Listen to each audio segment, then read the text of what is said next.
This program is rated PG. It contains themes and scenes which may not be suitable for very young audiences. Parental guidance is advised.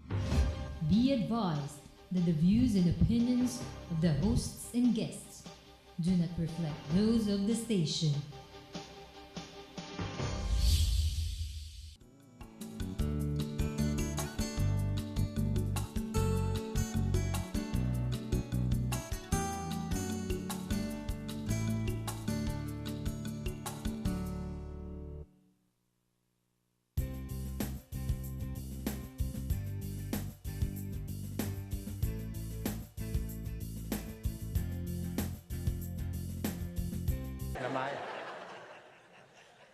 Your mother and I are going to introduce some color-coding systems so we don't get confused.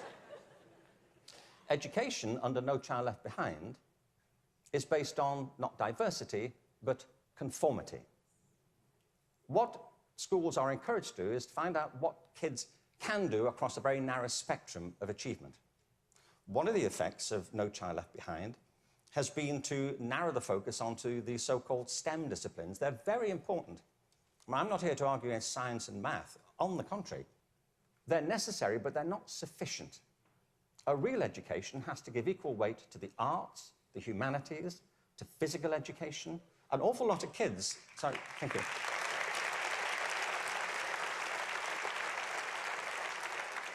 One estimate in America currently is that something like 10% of kids getting on that way are being diagnosed with various conditions under the broad title of attention deficit disorder, ADHD. I'm not saying there's no such thing. I just don't believe it's an epidemic like this. If you sit kids down hour after hour doing low-grade clerical work, don't be surprised if they start to fidget, you know.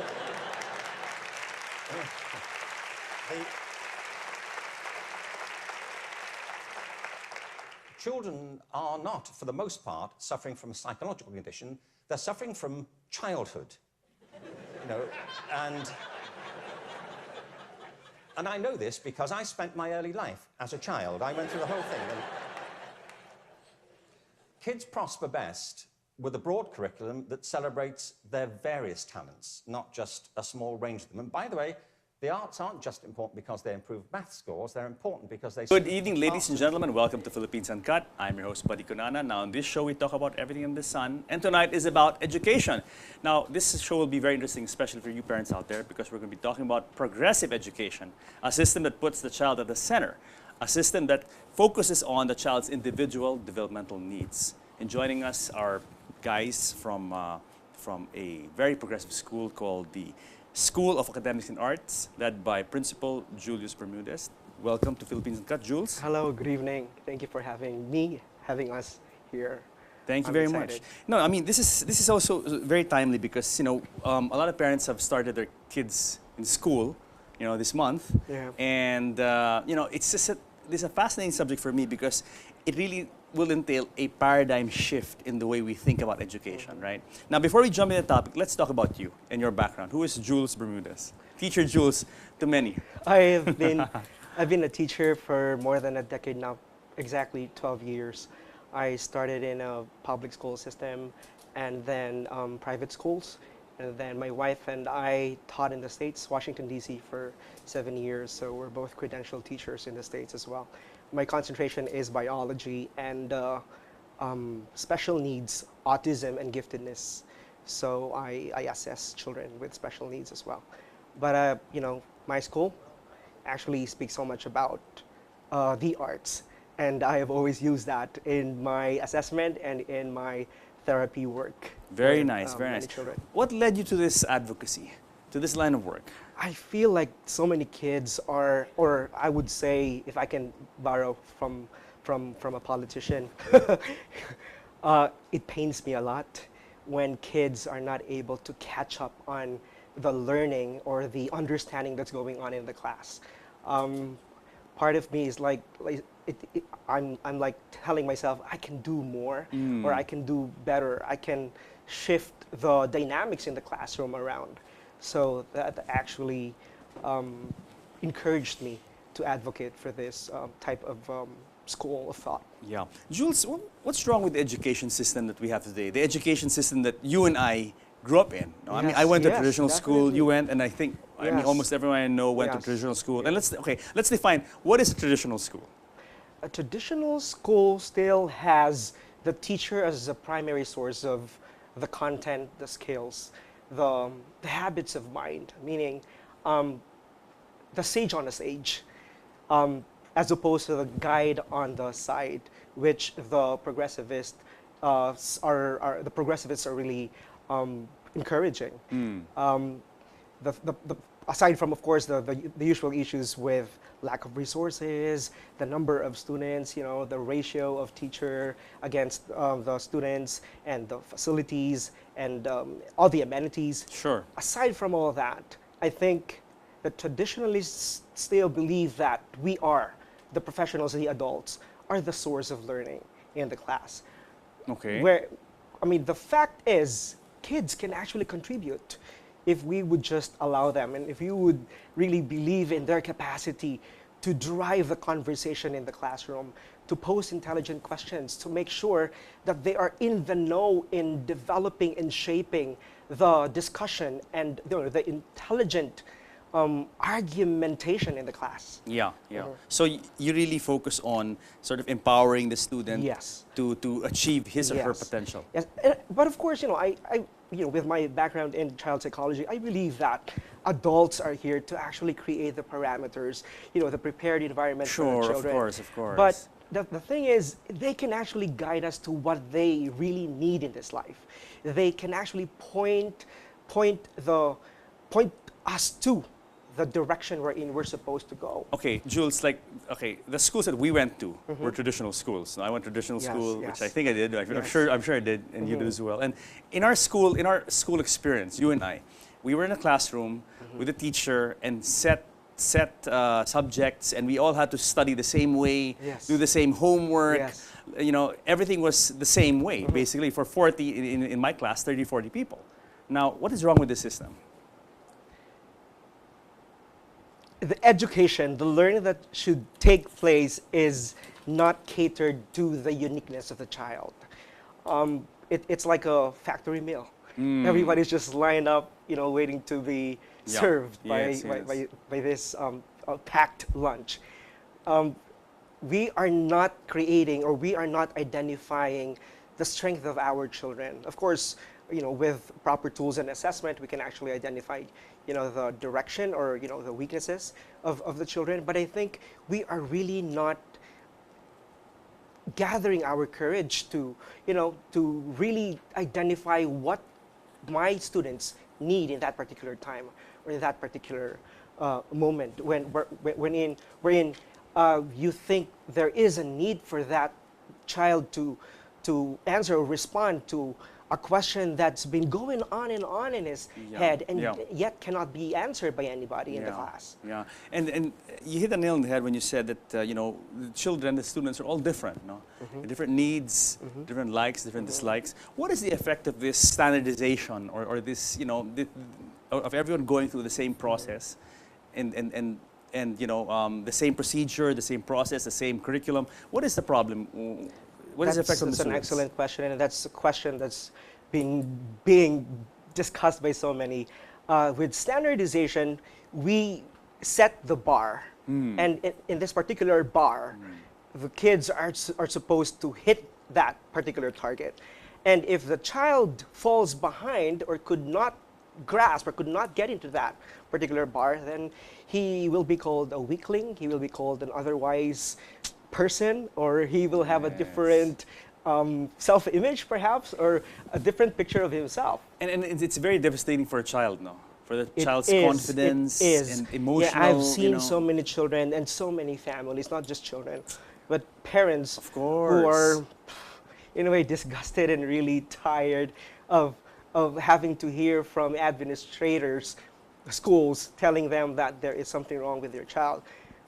Where the fact is, they are not just providing what the child has been asking from them. It might not be the right fit for the child. Yes. What they're doing, this whole thing that the herd is doing, Yes. may not be the right fit for the child. Yeah. There is, if I may just talk about this, there is this PISA, and everybody has to go through that. Everybody has to be assessed, and of course some countries fall behind. Some countries don't get the top notch. But I think we really have to turn it around, the system of assessing and really evaluating what our children can do and cannot do. If in our school, we have a different assessment. Now, it's this system really, that it answers a lot of questions when people wonder why kids drop out, why kids perform, underperform in school. It may be because what they're learning or the system of learning is not appropriate for them, or it's not right for them. Or, what do you think? Or they're being said no, don't do this so many times in a very short period of time. Like in 8 hours a day, there will be tons of saying, no, you can't do that. You have to sit down. You have to do this. You have to finish this, or else you will not be in this group, or else you will not have a recess time. Sounds so like there's school. so many restrictions. Sounds like school. Yes, kids now learn how to play school. That is the problem now. They want to show their good boy, good girl personality precisely because they have to conform. And as Sir Ken Robinson mentioned, that school is to provide diversity, not conformity. Yeah. Now that speaker we had earlier, that video, is a guy named Ken Robinson. He's an Englishman who's lived in the States a long time, and he really is an advocate of this progressive school of thought. No. Yes. Yeah. Let's talk about. You brought up the topic of assessment. Okay. When you say assessment, it's another word for testing. Yes. What is your view on testing? I think there should be more opportunities for children to express themselves. So many research work now has been backing up the project-based learning, the performance-based learning, the project-based learning, wherein children can actually collaborate and talk about a particular culminating activity. Culminating meaning will summarize everything that they have learned in a particular subject. And this can be in different instruments. It can be in a form of a dance, can be in a form of a theater. A theater is actually a very good venue because it has music element in it. It has dance, of course. It can have recreational arts as well. And of course, the inclusion of media arts and technology. Yeah, but talking about testing, when you said we set a bar for students to reach and to measure up to, but sometimes there are students who don't quite make it, right? Yes. And as you said, what is the problem with that bar?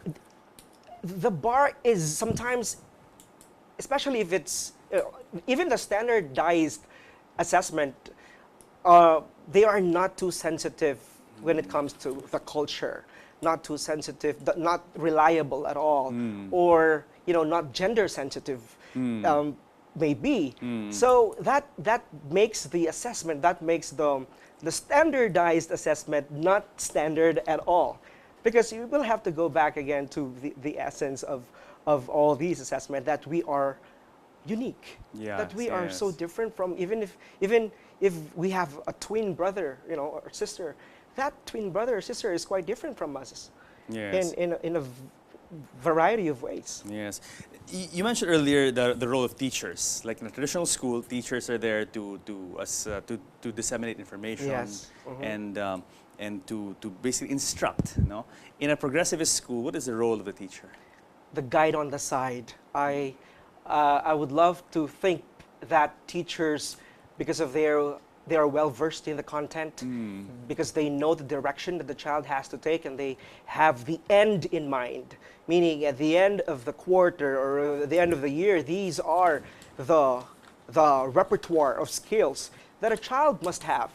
With that well versedness, with that content-driven teacher, or perhaps skills-drivenness of the teacher, I think that makes that teacher a very good teacher for a progressivist school of thought. Yeah. How would you assess teachers today? I mean, in traditional schools.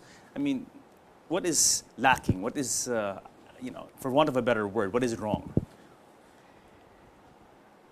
I think the number of students, I mean the resources as well, Yeah. and of course the number of students that are being, I'm sorry to use the word, dumped Yeah. in the classroom Yeah. is just intoxicating for the I mean, teachers.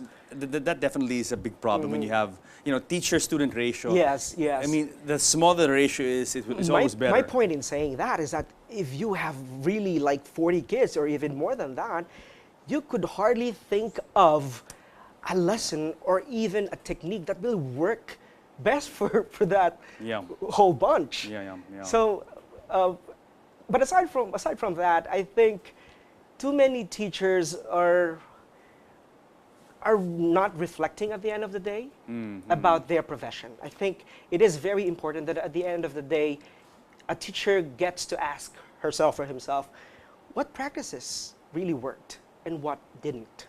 Okay. At the end of the day, they are able to see or to pinpoint what positive language did I use in my introduction of this particular lesson. Did I touch a soul or did I just touch an eye or a physical sensory organ in the child's whole being? And that's a problem, no? I mean, I think because, as you mentioned, classroom size is so big these days that Yes. perhaps a lot of teachers forget that their role really is to help the child learn. You know? I Yes. mean, not just to impart information Yes. or education or lessons, but Yes. actually teach the child the art of learning. And that is why most of them would settle for like a one-size-fits-all type of testing, because it's easier to just have A, B, B, B, D Of when course, you check course. off the kids' assessment.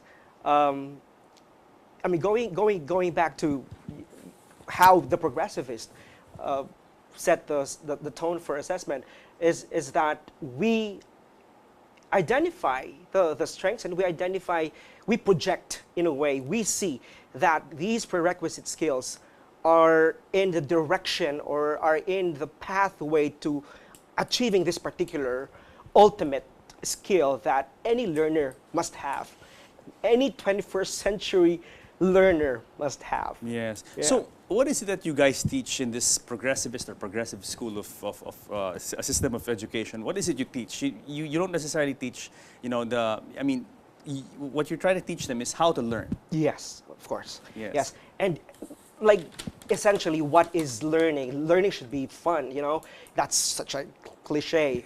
But we are practicing it to the point that we identify an art form first that they can easily get hooked on. In traditional schools, you think it falls short, this art of learning? I mean, We have what is so the many. effect? We have so many artistic, very creative, excellent public school teachers or traditionalist Yeah. teachers.